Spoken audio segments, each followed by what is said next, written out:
welcome to Ask Lynn, everyone.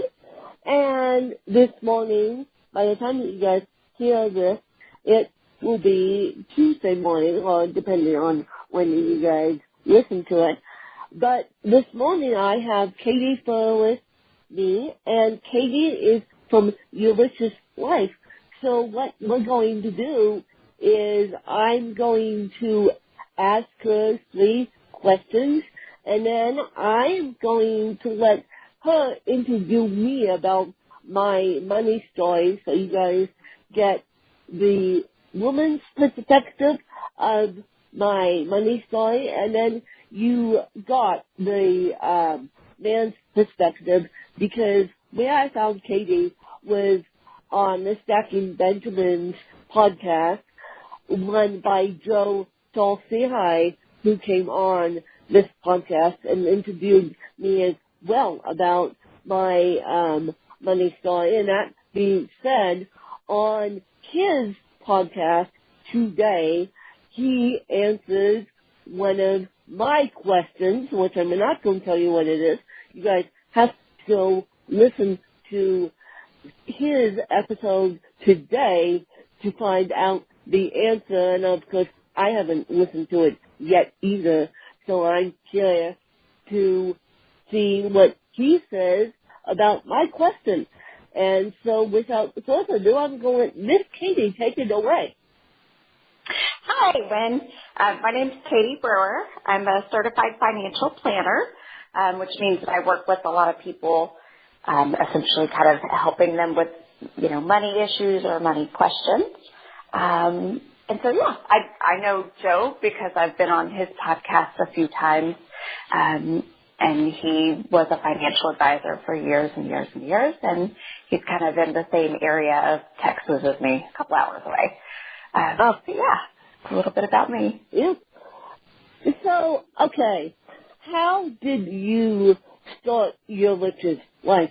Did you, were you in the corporate world doing this financial stuff and saying done, or did something else happen that made you want to run your own company? Yeah, so I've been in financial services for, I'm losing track now, it's like 13 years, 14 years. But what I've kind of noticed over the years is that a lot of companies either are selling a product to people. So, for example, like life insurance or a mutual fund or something like that. Or the fee-only financial advisors or fee-only financial planners that do, kind of more like a CPA or an attorney would do, where they're a consultant.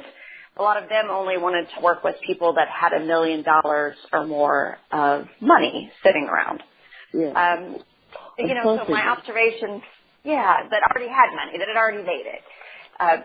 So my observation was that there weren't a whole lot of, financial planners that wanted to work with somebody on a consultation basis or, kind of as their advocate, that were focused on people in their 20s, 30s, and 40s.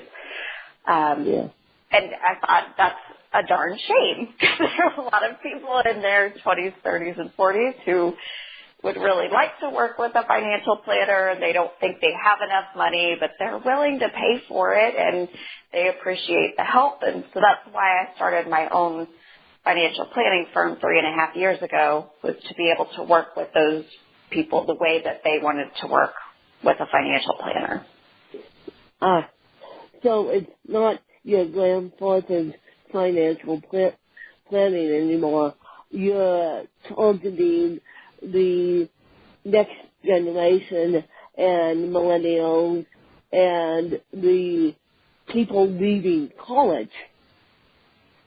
Yeah, so I work a lot with singles or couples that are working right now. So, they might be concerned about retirement, but usually that's on a list of 10 other things that they're trying to juggle at the same time. Yes. Yeah. Well, so, Katie, I want to ask you, what has been your success story within your company? I think just the fact that I'm not a natural entrepreneur at all. Like, I always laugh that I'm somebody who started my own company, but I have, like, zero desire to take a bunch of risk. So it was actually really hard for me to wrap my head around, not being at a place that was going to pay me a salary with benefits and all of that. But, I felt like it was kind of larger than myself, and that I wanted to give it a try and start off with my own company. So I would say for me personally, I feel like it's not my personality to just go start companies.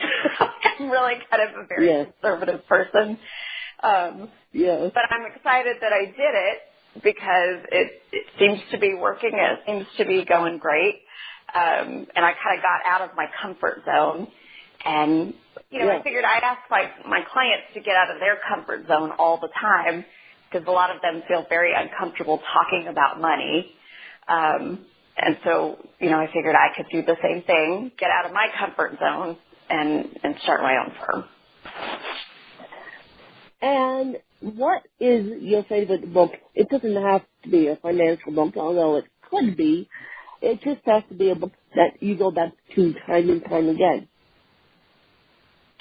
Yeah, so actually, Farnoosh Torabi, I don't know if you've run into her, talked to her before, but she actually has a few books, but I've got the original one. It's called When She Makes More.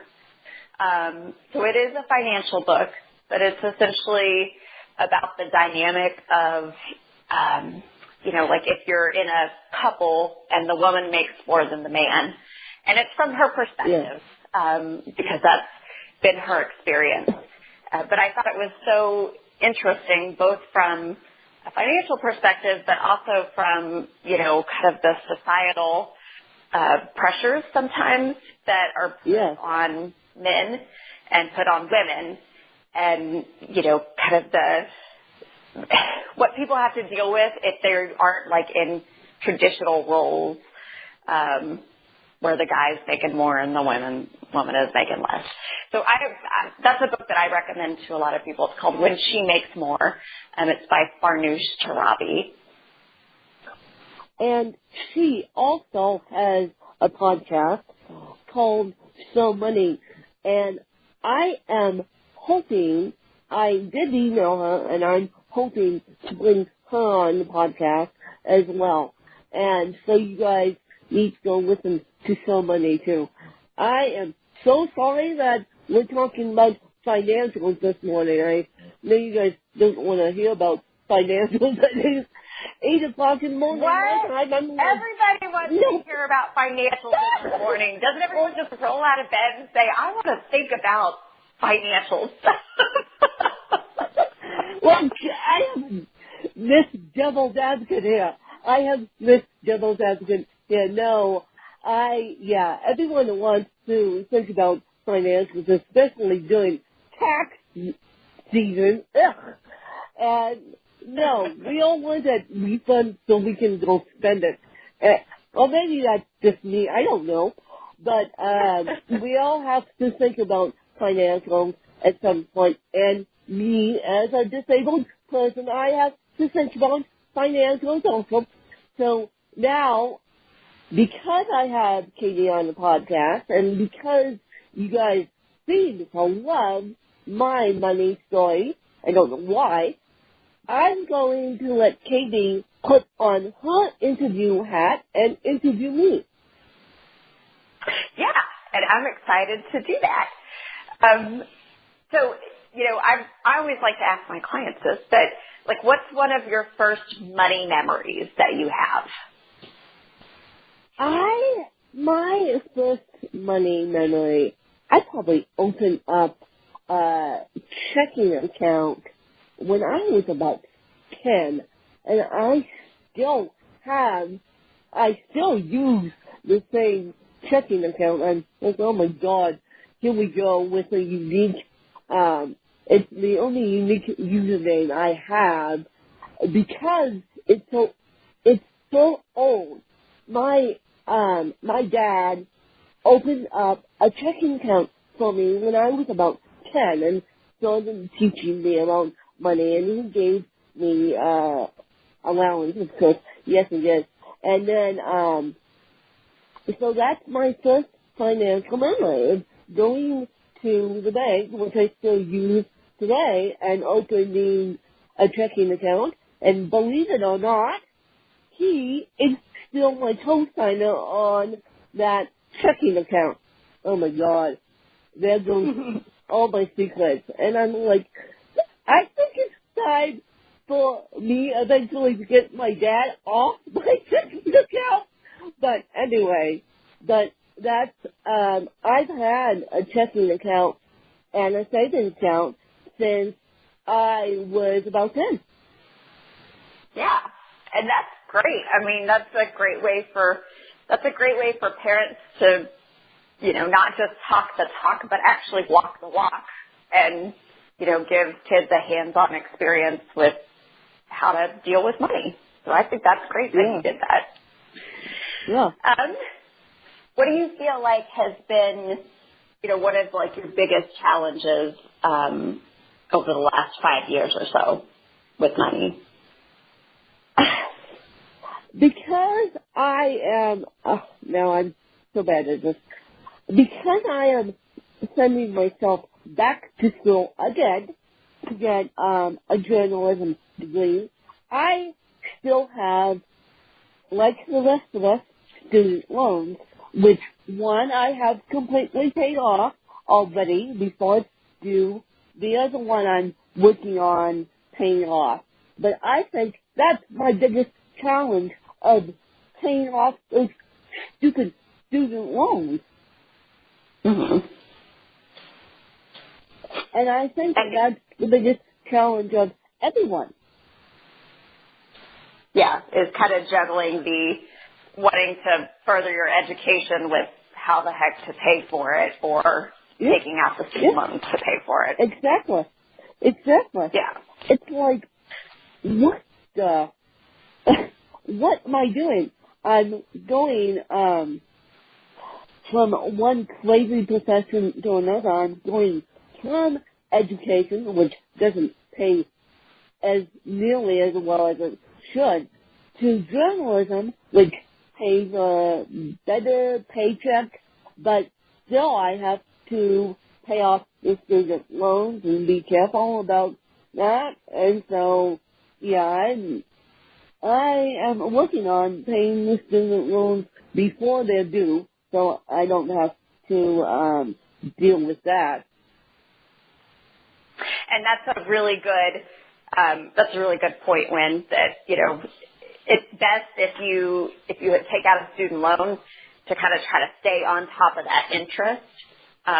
So you're doing a great thing by essentially trying to, start paying the interest even before anybody's telling you that you have to pay on the student loan. Yeah. So that's good. So what would you say is kind of your biggest, money accomplishment over the last, 5 to 10 years? Having two certificate of deposits and not dipping into them.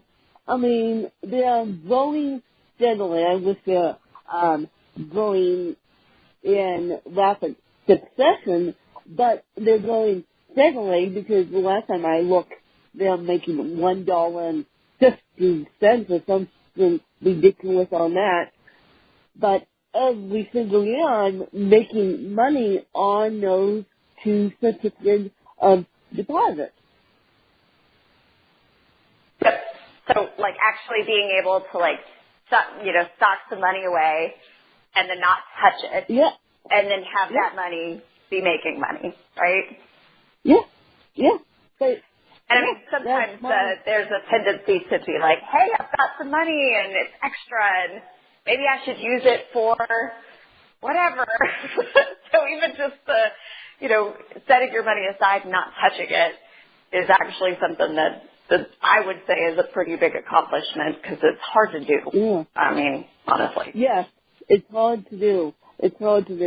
And when Katie deals with financials day in, day out, and for you to say it's hard to do, I'm like, oh, wait, now I don't feel so bad about not touching the certificates of deposit.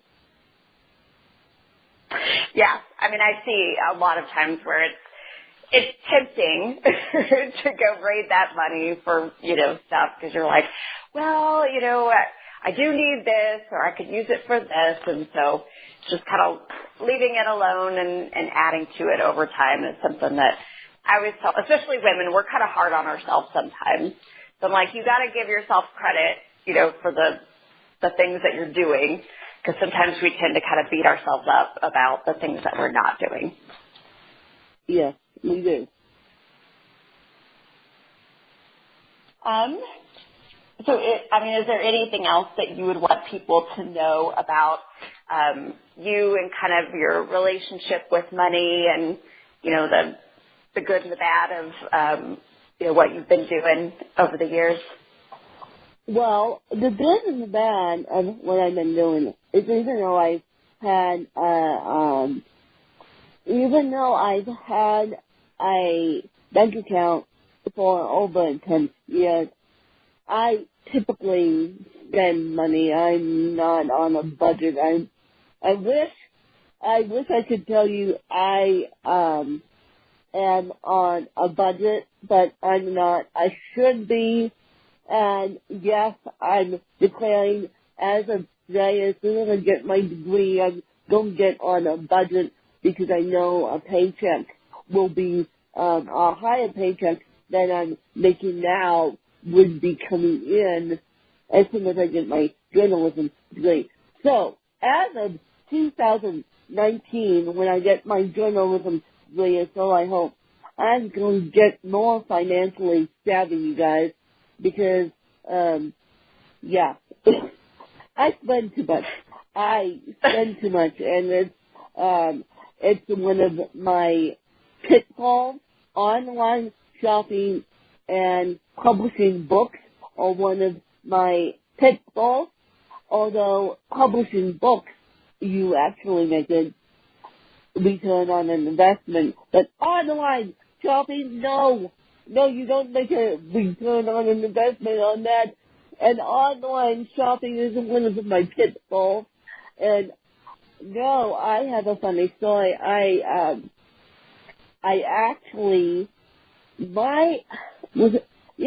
My credit card in 2010, I was going through the loss of my mom physically. She was diagnosed with a brain aneurysm, ended up dying from meningitis, and I swore to myself because I was so going through this emotional turnover that I would not buy frivolous things and do all that because emotional shopping was retail therapy was my emotional shopping at this time. And when I grew up with a mother that loved to shop and loved to do all that, and granted, my family founded Caterpillar tractors in the Bahamas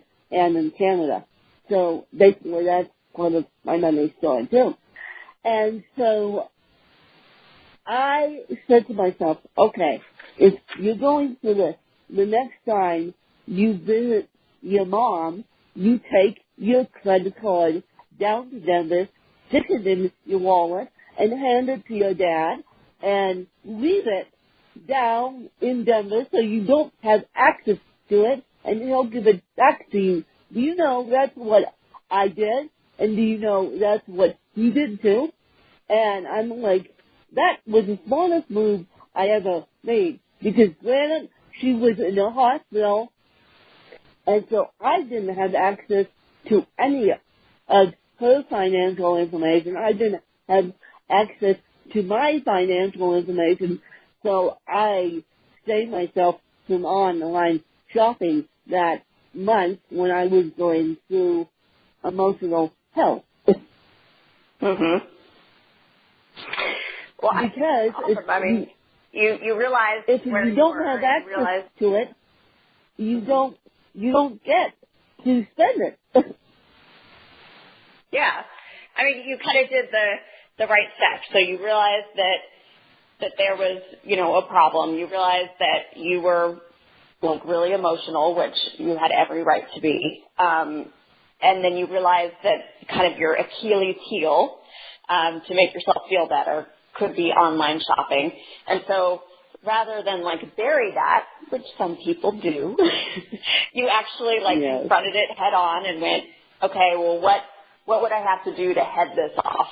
And so your solution was to kind of, get your family's help in holding you accountable. And so you kind of removed that from the table and were able to head off, kind of an emotional shopping spree, which is not unusual at all when there's a lot of people that do that, men and women, and it tends to be a little bit more on the women's side that we sometimes do that. Yes. No, and that's what I did. So to those of you who are going through something emotionally big, not Texas doesn't count, by the way. For those of you who are going through something emotionally big, get your family involved. Get the credit card away from you. Thank you very much. Leave it with a family member. I left it with 2 family members. And leave it in a place where where it couldn't be at the end. But I said to my family, look, this is what is going on here. And they were happy to hold my credit card from me, and they didn't charge us anything because they knew better. And so I said, look, this is my Achilles heel. This is how I'm going to deal with it.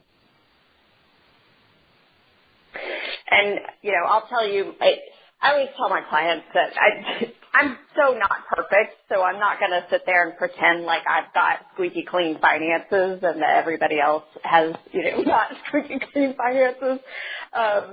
Since we're talking about taxes, I realized a couple of years ago that as a financial planner, I help people a lot with their budgeting, with their retirement planning, with their investments, and with their tax planning. And that I was always putting my own taxes on the back burner because, I was dealing with everybody else's tax season. So in order to head that off, because I was like, well, this is not going to work. I can't wait until April 14th or worse, file an extension on my own taxes because I'm, quote, too busy dealing with everybody else's tax situation. So I hired a CPA a couple of years ago, which, my husband's an engineer. He's very practical. He's like, wait a second, that doesn't make any sense. You have all the tax knowledge to take care of our taxes. And I'm like, see, but that's not the point. The point is it's not a priority for me to do our taxes because I'm so busy dealing with all of my clients' tax situations. And I needed the accountability of having another professional. So I hired a CPA starting 3 years ago. A lot of it is just so that they could be like, hey, we still need your documents. It's only a month out. Yeah. You need to get them to us. Yeah. And it's that accountability that helps me to, take my stuff that I always put on the back burner and put it back up, towards the front and actually get it taken care of and get it done. No, I actually have a family member who, thank you very much, is a U.S. tax attorney. So if what's on the list, I can turn to her. And I also have friends that are CPAs and accountants. And if what comes to list, I can turn to them and make them be my accountability buddies. But that hasn't happened yet. But when when it does, and if it does, I will turn to them and make them be my accountability buddies.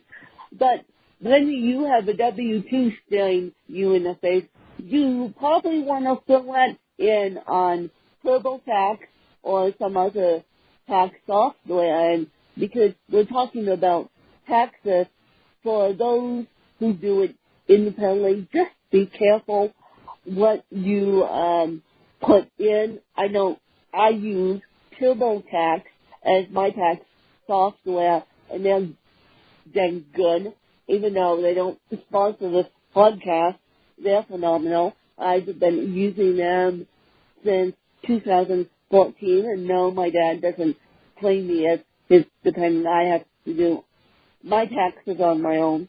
He will help me at the end to make sure, but other than that, I'm doing my taxes on my own. But just be careful when you are doing your taxes to make sure that people will not spamming you or doing wonky stuff with your taxes, because there are a lot of great programs out there like TurboTax, and there are a lot of not so great programs. So I'm going to ask Katie before we get off this call what programs she recommends, the good ones and bad ones. Yeah, I think that's a great point, Wynn, that tax stuff is really only as good as the information that you put into the system.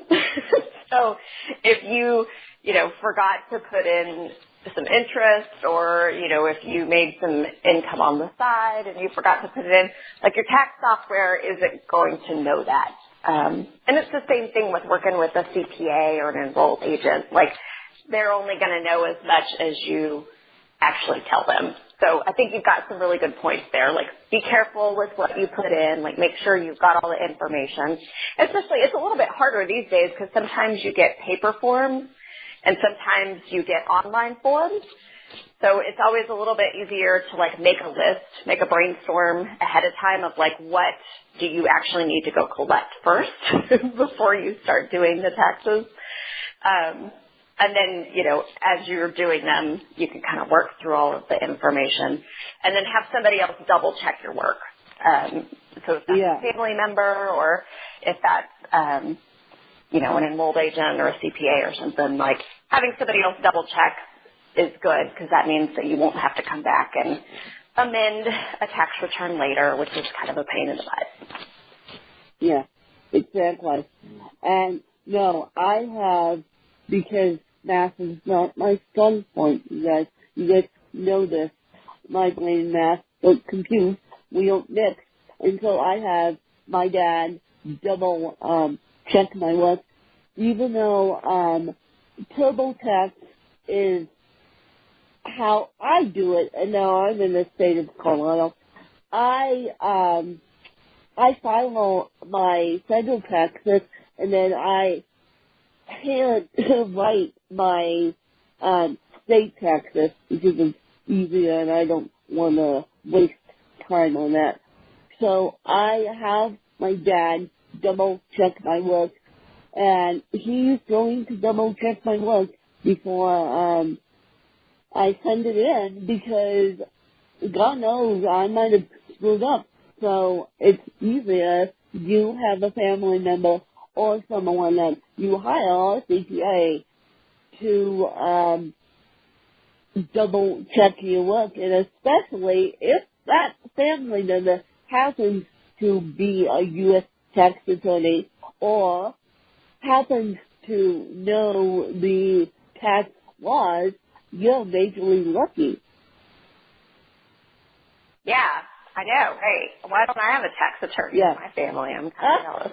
Well, I happen to have one, even though I don't use her necessarily for my taxes, but if worse came to worse, I would pick up that phone and say, help, because she knows math is not my strong point too. So all I want you guys to do, as you file this taxes this week, because April 15th is on a weekend, so they're due the 18th. They gave us an extension, and so the IRS does. And so just be careful, and those of you with disabilities, make sure you have your family members checking over because, yeah, and I know you have to pay a fee before you print your taxes, but it's easier to print your taxes or my dad trusts me so much, he goes, just go ahead and file them and I'll help you with your Colorado tax return. So I know that's what I'm going to do. And usually, if you use a payment system like Paylocity or one of those other systems, usually TurboTax, I know with TurboTax is hooked up to your W-2, so all you have to do is enter in the main number and then they'll enter in the rest, which helps make the computer do the math. So just be careful, you guys, when you do your taxes. Those of you who are doing your taxes, just be careful. And TurboTax has agents, I know they do, at the other end, and they'll guide you through. But always look for a high-quality CPA, or if you're lucky enough to have a U.S. tax attorney or really good, skilled family member, use them, and don't feel bad about it. Use them. And so, Katie, what would be your final advice on this interview? I think, final advice would be give yourself credit for the things that you're doing well on your finances, even if it's really small and even if it feels really stupid to do that, because a lot of times that gives you the courage to be able to address other parts of your finance. So sometimes there's such like a shame around money that it's hard to even get started on it because it's an emotional topic. So I think when you gave great examples of ways that you've kind of been proactive with money and, recognized what you're strong at and what maybe you're not as strong at and gotten help with the things that you're not as strong with from friends or family members or a professional. So I think that would be my final review is, I always love kind of talking about the softer side of money, which is kind of the, the emotional parts of it and how to work with yourself, not against yourself when it comes to your financial life. Yeah, I love it. Work with yourself, not against yourself when it comes to your financial life.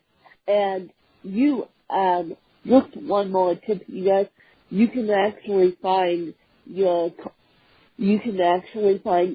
state tax forms. Just Google them. I'm in Colorado, as I said, Katie's in Texas, but these Google can help you find your tax forms if you don't want to do it online. They cannot help you find the federal stuff, but if you want to fill it out by hand and trust the mail system, you can just Google your state and tax forms, and it will be the first, 2017 will be the first form that pops up, and then 2016 they go in chronological order. And now, where can people find you, Katie? And of course, we'll have all your information in the show notes, and then we will. And then, do you ever work with people with disabilities on their money questions as well? So you can find me online at yourrichestlifeplanning.com. So yourrichestlifeplanning.com. If you don't want to type all that in, you can actually just type in yrlplanning.com and it goes to the same place because, I knew people didn't want to type in 40 characters every single time. I'm always happy to talk to anybody as far as like what their financial situation is. One of the things that I, kind of committed to whenever I started my firm was that even if somebody is not a great fit for my services, I always want to make sure that they find the right place to start, whether that is an online system whether that's credit counseling, whether that's working with a different financial planner. So I always welcome anybody to, contact me if you need help, like figuring out where to start. And then you can always, read through. I have a lot of articles on my website, yourricheslifeplanning.com/blog, that are great for like a starting point on different topics. You guys, we got to start somewhere with financials, and I wish that money wasn't a taboo subject. I am super lucky that I